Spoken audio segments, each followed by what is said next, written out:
Un paciente de 78 años llega a urgencias. Está pálido, sudoroso, se queja de que el corazón le salta en el pecho y le falta el aire. Ujú.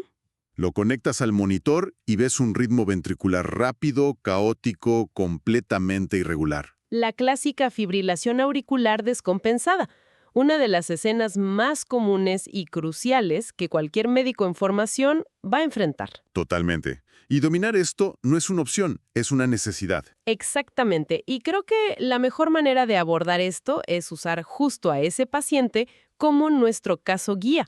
A lo largo del análisis vamos a regresar a él. Me gusta la idea. Sí, nos basamos en material de estudio para el ENARM, pero en lugar de solo listar datos, vamos a aplicar estos conceptos de alto rendimiento a un escenario real. La meta es extraer las perlas que te dan la respuesta correcta en el examen, pero que también forjan un buen juicio clínico. Me parece un plan excelente. Entonces, la misión es clara: usar este caso para navegar el mundo de las arritmias. Vamos a empezar por lo más básico, el sistema eléctrico del corazón, pero de una forma que de verdad se nos quede. Claro, los cimientos. Luego exploramos el escenario opuesto. ¿Qué pasa si el corazón va muy lento? De ahí, volvemos a nuestro paciente, al plato fuerte del ENARM, que son las taquiarritmias, con un enfoque casi obsesivo en la fibrilación auricular. Ajá. Y al final, para cerrar, tocamos esas condiciones genéticas, las canalopatías que son raras pero letales. Un recorrido muy completo. Pues empecemos por ahí, por la electricidad que le da vida a cada latido. Ok, vamos a desmenuzar esto.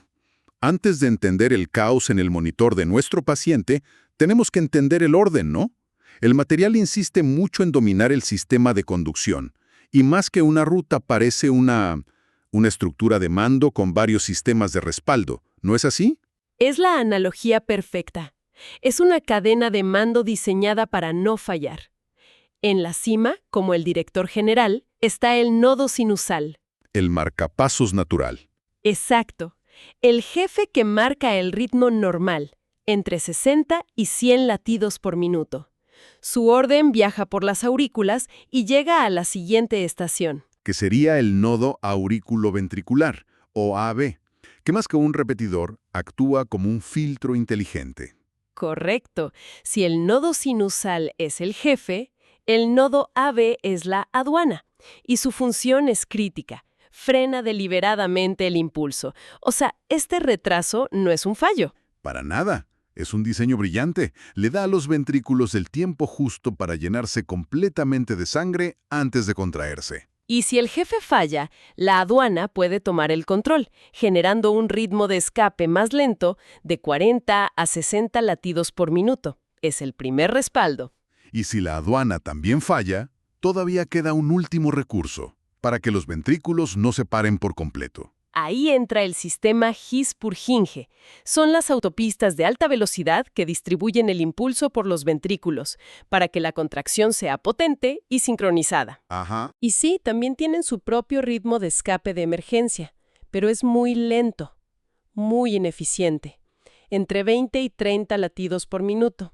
Entender esta jerarquía nos permite, al ver un electro, deducir dónde está la falla. O sea, renunció al jefe, está bloqueada la aduana o están cerradas las autopistas. Hablando de la electricidad, pero ya a nivel celular, los diagramas del potencial de acción con todas sus fases y los iones que entran y salen pueden ser intimidantes. Si tuviéramos que apostar por los iones y las fases que son cruciales para el ENARM, ¿cuáles serían? Esa es la forma correcta de verlo. Hay que enfocarse en los protagonistas. El primer protagonista es el sodio en la fase 0, la despolarización. El disparo. Es el disparo, sí. Una entrada masiva, explosiva de sodio a la célula que inicia la contracción. Es el todo o nada. Después de ese disparo, la contracción se tiene que sostener, y ahí entra otro jugador clave. Ese es el calcio en la fase 2, la meseta. El calcio entra más lento y su función es mantener la contracción muscular. Muchos fármacos antiarrítmicos, los calcioantagonistas, actúan justo ahí.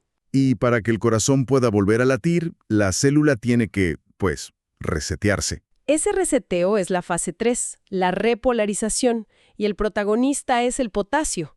La célula abre canales para que el potasio salga, el interior vuelve a ser negativo y queda listo para el siguiente ciclo.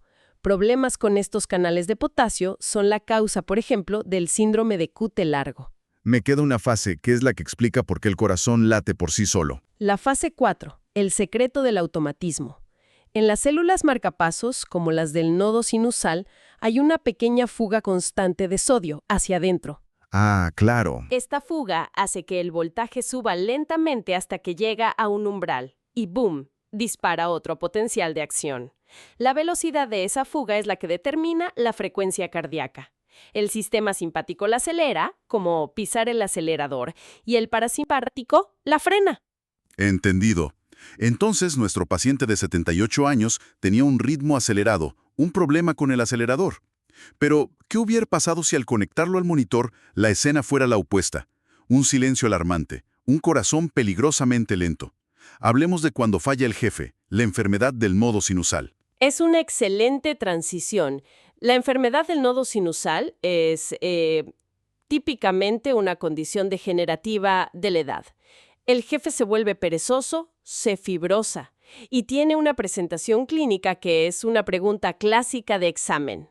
El síndrome de bradicardia-taquicardia suena a una pesadilla diagnóstica, porque el paciente puede quejarse de mareos por un ritmo lento, pero cuando lo vemos en consulta, su frecuencia está normal, o hasta rápida. Precisamente. Esa es la perla en ARM.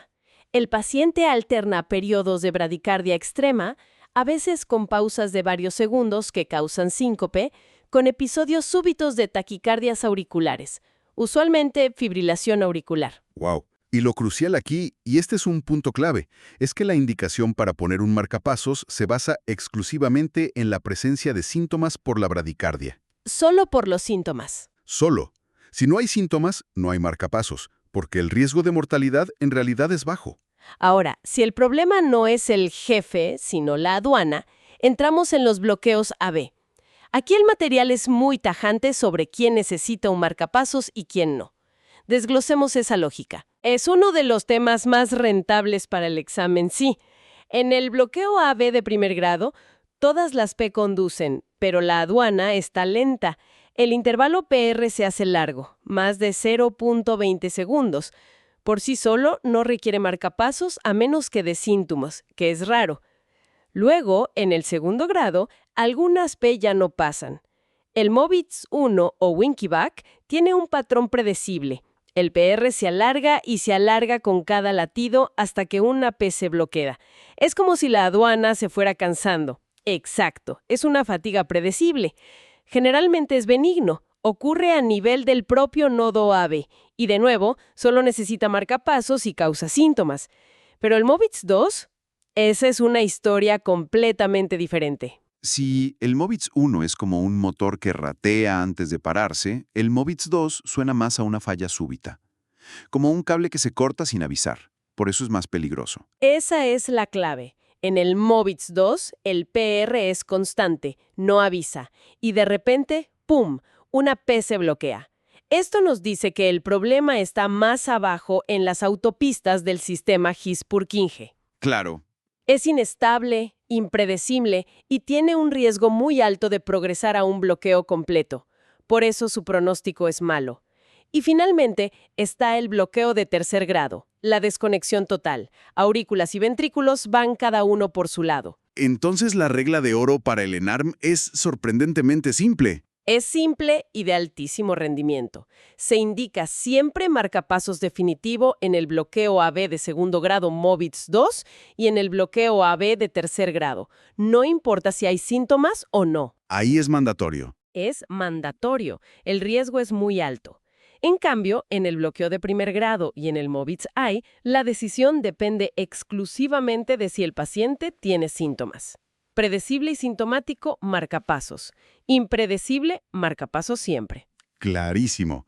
Ahora volvamos a nuestro paciente en urgencias. Su problema no era un corazón lento, sino uno caótico y desbocado. El monitor muestra ese ritmo irregularmente irregular. Esta es la gran protagonista del ENARM, la fibrilación auricular. Sin duda, la FA es la arritmia crónica sostenida más frecuente. El electro es inconfundible. No hay ondas P, la línea de base es caótica, son las ondas F, y el ritmo ventricular es completamente irregular. Y en la exploración, el pulso es igual de irregular, ¿no? En frecuencia e intensidad. Exacto. Y si auscultas el corazón, el primer ruido cambia de volumen con cada latido, porque el llenado ventricular es muy variable. Ok, estabilizamos al paciente. El siguiente pensamiento inmediato tiene que ser: este paciente tiene un riesgo altísimo de embolia cerebral. Y ahí entra en juego esa escala que parece un trabalenguas, CH2-DS2-BASC. Totalmente. Es el pilar del manejo crónico. Es el punto de decisión más importante después de estabilizarlo. ¿Cómo funciona? Pues la escala asigna puntos por factores de riesgo. Es C de insuficiencia cardíaca, H de hipertensión, A de años, o sea, edad, mayor o igual a 75, que vale 2 puntos. 2 puntos, es de alto peso. Altísimo. D de diabetes, S de stroke o embolia previa, que también vale 2 puntos. También doble. Sí. B de enfermedad vascular, otra A de años, entre 65 y 74, y S de sexo femenino. Ok. Entonces, ¿cómo se traduce ese puntaje en la decisión de anticoagular? La regla para el ENARM es: se inicia anticoagulación oral crónica en varones con un score de 1 o más y en mujeres con un score de 2 o más. ¿Entendido? Y un dato crucial: los pacientes con estenosis mitral o prótesis valvulares mecánicas se anticoagulan siempre. Ahí no necesitas ni la escala, su riesgo es extremo. Bien, evaluamos el riesgo de nuestro paciente, que por edad ya tiene puntos, y decidimos anticoagular. Ahora nos enfrentamos a una decisión casi filosófica. ¿Controlamos la frecuencia o controlamos el ritmo? Un bando dice: aceptemos la FA y solo frenemos el corazón. Y el otro, no. Hay que devolverlo a ritmo normal. Es la gran pregunta. La mayoría de los estudios muestran que para pacientes como el nuestro, mayores y con pocos síntomas, la estrategia de control de frecuencia es igual de buena y más segura. El objetivo es mantener la frecuencia en reposo por debajo de 110. Calcioantagonistas como verapamilo o diltiazem o digoxina. ¿Y si optamos por el control del ritmo? Por la cardioversión. Aquí el objetivo es regresar a ritmo sinusal. Si el paciente está inestable, con hipotensión o shock, como podría estar el nuestro, la cardioversión es eléctrica e inmediata. No hay nada que pensar. Ahí no hay de otra. No. Pero si está estable, la cosa cambia y entramos en la regla más importante de la FA. La regla de las 48 horas. Es un concepto que da miedo. La idea de que intentar arreglar el ritmo en el momento equivocado podría causar el mismo ictus que estamos tratando de prevenir. Es una responsabilidad enorme. Lo es. Si la FA lleva más de 48 horas o no sabemos cuánto tiempo lleva, es obligatorio asumir que hay un trombo en la aurícula. Hay que asumir lo peor. Exacto. Por tanto, antes de cardiovertir, tenemos dos opciones.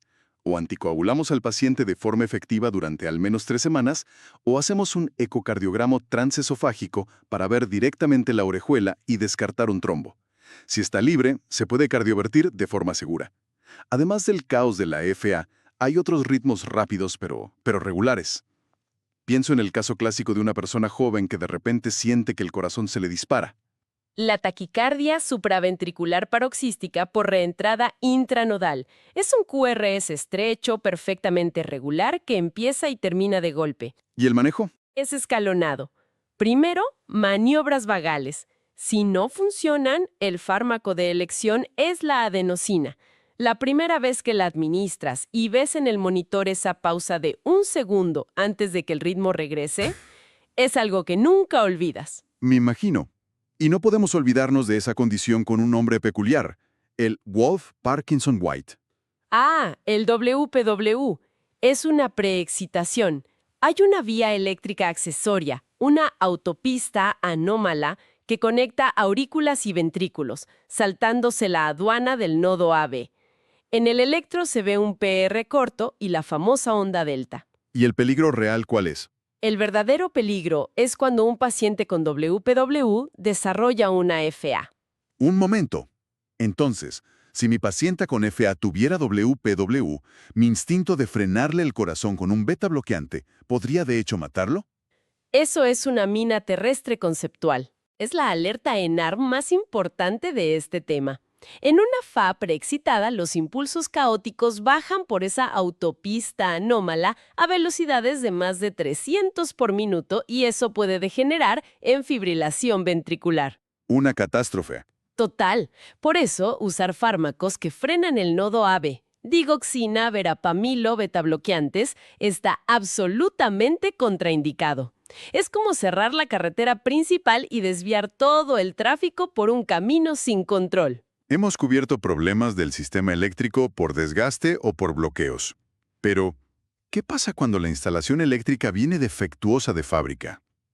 Estas canalopatías genéticas son raras, pero ¿son fuente de preguntas de examen de pesadilla? La primera que hay que conocer es el síndrome de QT largo. Es un retraso en la repolarización en la fase 3 que mencionamos. Esto predispone a una taquicardia ventricular polimórfica muy particular llamada torsade de Points. Y esto es relevante no solo en genética, sino en el día a día. Debo pensar en ello cada vez que receto un antibiótico como la acitromicina o tengo un paciente con vómitos que pierde potasio. Exacto. La forma adquirida es más común. Y el dato clave para el ENARM es que el tratamiento de elección para una torsade de Points aguda no es un antiarrítmico, es sulfato de magnesio intravenoso. Sulfato de magnesio, anotado. Y la segunda canalopatía clave. El síndrome de Brugada, un defecto en los canales de sodio.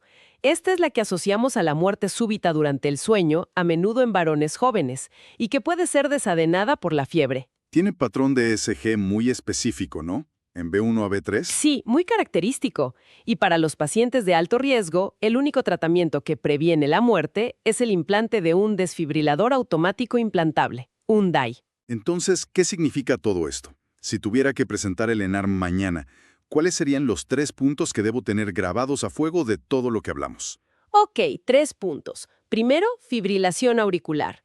Dominar la escala CHAT-2DS-VASC, saber a quién anticoagular y sobre todo respetar la regla de las 48 horas antes de cardiovertir. Perfecto. Segundo, bloqueos AB. La indicación de marcapasos es absoluta y por pronóstico en el MOVID C2 y en el de tercer grado. Es una regla simple y muy potente. Y el tercero tiene que ser esa contraindicación que salva vidas. Sin duda, Wolff-Parkinson-White.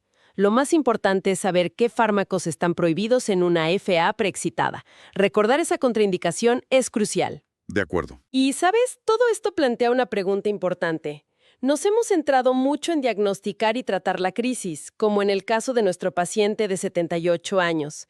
Pero el aumento exponencial de la FA está ligado al envejecimiento y al mal control de la hipertensión.